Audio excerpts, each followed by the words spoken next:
Hi, I thought I'd answer the questions from last week's message. I shared a message on February 11th, part of our The Story series, and the name of the message was Rebellion. And I was looking at the spiritual rebels that are a part of this story. So we have some questions here. Mandy asked, just curious if the word Babel originated from the story of the Tower of Babel. And yeah, that's absolutely right. That's where the word comes from. To babble is to speak incoherently, and all of a sudden in that story, they were talking to one another, and God confused the language, and they were babbling as far as any of the others could tell. They were unintelligible to each other. So that's where the word comes from. Second question, why did God put fallen angels in charge? Why not the good ones? Well, to be honest, that's my question too. Why do we have a 100% failure rate of the sons of God, of the Elohim that were in charge of the nations?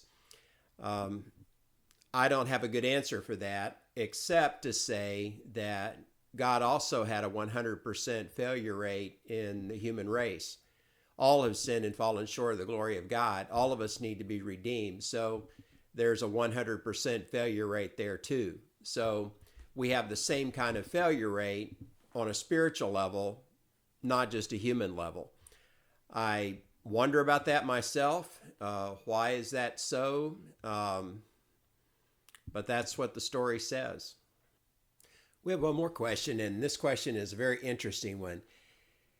This question says, can you repeat and expand on the Old Testament sons of God and the New Testament sons of God? And does this in any way tie to Jesus being the Son of Man? Yeah, there's very much a tie-in. It's interesting to see in the Old Testament, the phrase is always used of spiritual beings. We have these sons of God in Genesis 6 that are referred to. They are the fallen ones who, the Elohim that have been given charge of the nations, and they do fail. And we see that they're put in charge in Deuteronomy chapter 32, where that phrase is also used. So the sons of God are also equivalent to Elohim. The term Elohim is very interesting. As I've said a couple of times, it's used mainly of God the Father. It refers generically to God the Father in the Bible about 80 to 90% of the time. Then we have these other 10 to 20% of the time. We have these, it's equivalent to sons of God. And also we have this idea in terms of Elohim of Samuel in the story in either 1st or 2nd Kings, where Samuel is called back from the dead by the witch of Endor. He is referred to as an Elohim. So in this case, we have a human being, a spirit, a human being that's dead and no longer has a body, that's also referred to as an Elohim. So that seems to be the meaning in the Old Testament. Then we get to the New Testament, and we have a whole different way that it's used. For example, I'm looking down through here, we have especially in Romans chapter 8, Paul writes, for all who are led by the Spirit of God are sons of God. He says a little later in Romans 8, he says, for all creation waits with eager longing for the revealing of the sons of God. And we have a number of other references too. In the New Testament, always it refers to human beings. In Galatians 3, it says, for in Christ Jesus, you are all sons of God through faith. Now, some of this gets obscured a little bit in English because we want to be inclusive. So the NIV, for example, almost always translates these as children of God. You're called the children of God, for that is what you are. That's what the NIV says in the one passage.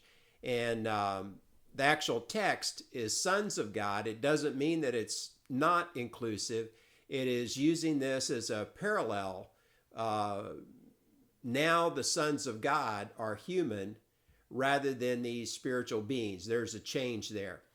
So then, Son of Man. Well, Jesus is the Son of God. He is unique. Paul tells us that he is the Son of God and the rest of us have been adopted. So we have this thing of this image Paul likes to use of being adopted, but Jesus is the unadopted Son of God. He is unique. And he does use the title Son of Man. And where that comes from is from Daniel 7. Daniel 7 is one of those very important Old Testament passages that Christians ought to know, really, to understand what's going on in the New Testament. Let me read you a little bit of that.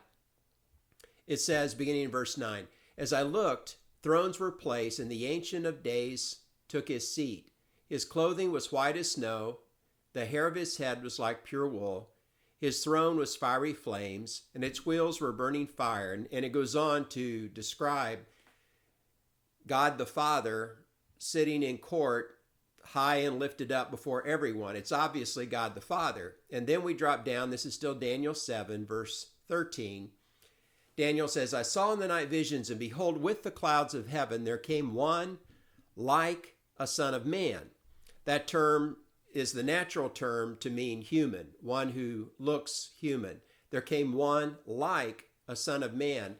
He came to the Ancient of Days, who is God the Father, and he was presented before him, and to him was given dominion and glory and a kingdom, that all peoples, nations, and languages should serve him. And his dominion is an everlasting dominion which shall not pass away, and his kingdom one that shall not be destroyed. So when we get to the Gospels, Jesus always uses the term Son of Man to describe himself. And that's kind of an interesting term, because on the one hand, he's saying, I'm human. Son of Man, on the surface, that means human. But as you look at how Jesus is using it, in every case, he is taking us back to this image from Daniel chapter 7. He is saying, I am this messianic figure from Daniel 7. He's saying, in essence, that I am God. Every time he says that term, the Pharisees hear Son of Man, and at one level they're thinking, okay, he's just claiming to be human.